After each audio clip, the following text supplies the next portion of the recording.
Leiden, le 21 avril 1995.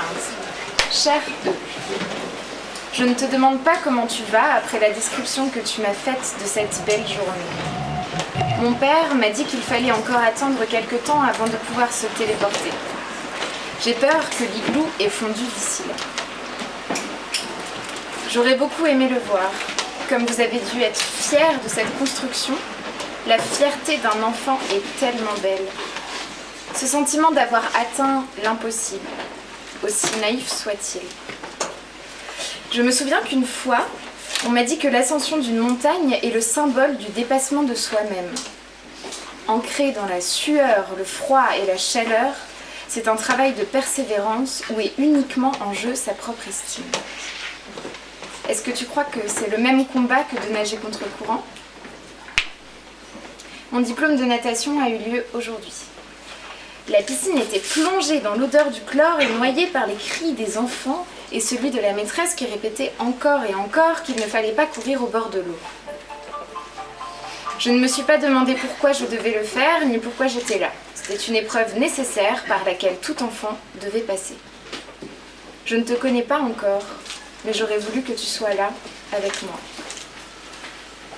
Englouti par l'eau plate et abattu par la rapidité des autres qui me dépassaient peu à peu, je retenais mes larmes et m'engageais dans une lutte acharnée.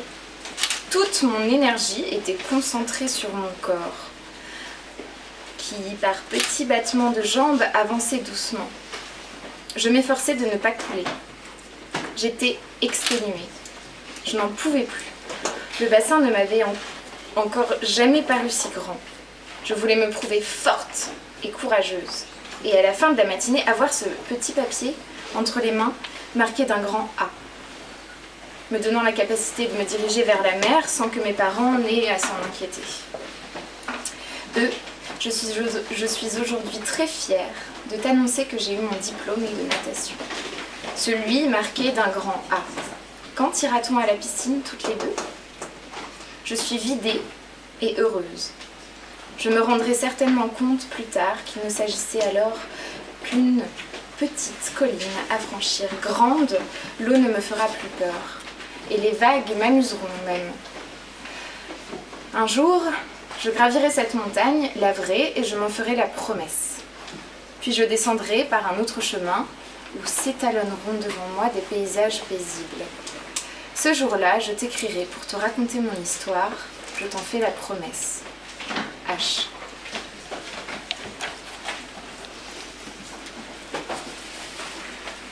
Quimper, le 24 juillet 1994.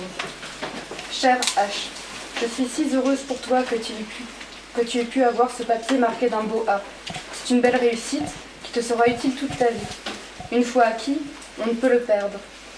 Et ce sont les petites collines accumulées le long de toute une vie qui deviennent des chaînes de montagnes. Aujourd'hui, j'ai envie de te raconter une nouvelle rencontre, car toutes les rencontres sont importantes pour moi.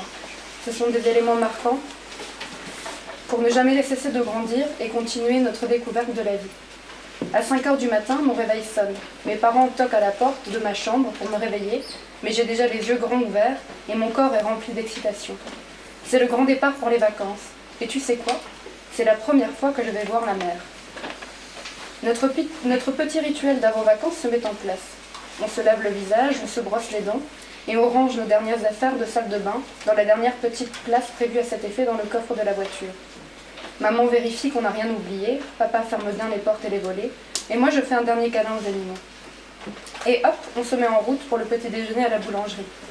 C'est la seule fois de l'année où on se rend dans cette boulangerie, et elle a une odeur particulière qui, pour moi, est synonyme de vacances.